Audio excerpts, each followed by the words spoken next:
86, 87லேருந்து நான் அம்மா அவர்களோட இருந்த காரணத்தினால அந்த காலத்திலேயே அதிமுகவில் உள்ள நிர்வாகிகள், அப்பொழுது மேல்மட்டம் மற்றும் மற்ற மட்டங்களில் உள்ள நிர்வாகிகள் எல்லாமே எங்களோட ரொம்ப நெருங்கி பழகுவார்கள். நாங்கள்லாம் ஒரு உறவினர்கள் போல தான் இருப்போம். ஜாதி மதங்களுக்கு அப்பாற்பட்டு அங்கே உள்ள நிர்வாகிகள், இப்போ அங்கே இருக்கிறவங்களும்.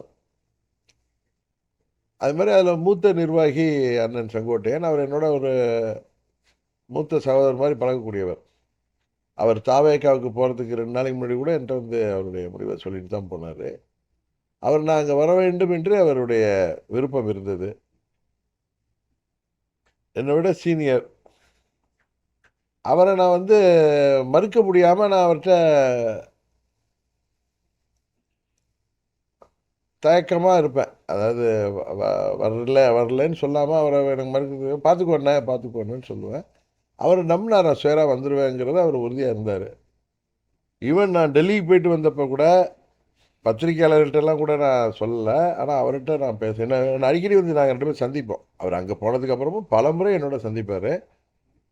நட்பாக வருவோம், நட்பாக பேசிகிட்டு இருப்போம். அப்போ அரசியல் பேசுகிறப்ப நான் டெல்லிக்கு போயிருந்தேண்ணே, உண்மைதான். உங்களை கேட்டாங்க முக்கியமானவங்க, ஏன் செங்கோட்டையன் அங்கே போயிட்டாரு, அவரை கூப்பிடுங்க, மறுபடியும் உங்கள் கூட இருக்கிறவர் தானே, உங்களோட க்ளோஸ் ஃப்ரெண்டு தானே, கூப்பிடுங்க. ஏன் அவசரப்பட்டு போனார்? இல்லை நான் பேசுகிறேங்கன்னு சொன்னேன். அந்த தகவலை நீங்கள் வாங்கன்னு கூப்பிட முடியாதுல்ல அவரை. இந்த தகவலை முக்கியமான தலைவர் உங்களை கேட்டாங்க, அது சரி வராதுங்க எனக்கு அப்படின்னு சொன்னார். அது மாதிரி பேசியிருந்தோம். நான் வருவேன்னு நம்பினார். நான் அவரை மறுக்கலை, அதாங்க. அதனால் சொல்கிறேன், சூழ்நிலையெல்லாம் ஒன்றும் இல்லை. நம்ம வந்து 21 அவர் அங்கே இருந்தப்பே நான் இதே முடிவு எடுத்து தான் அன்றைக்கே மாண்புமிகு அமித்ஷா அவர்களோடு பேசி அது முடியாமல் போனது.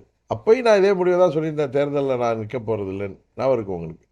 இப்போ என்னை வந்துட்டு யாரும் நிற்கக்கூடாது, அழுத்தம் அதெல்லாம் ஒன்றும் கிடையாது. நீங்கள் சோசியல் மீடியாலேயும் ஊடகத்துலேயும் எதுவும் பரபரப்பாக செய்தி வேணும்னு தினகரன்ட்ட என்னிட்ட யாரும் அழுத்தமும் கொடுக்க முடியாது, ஏன்னா யாரும் டிக்டேட் பண்ணவும் முடியாது, உங்களுக்கு தெரியும்.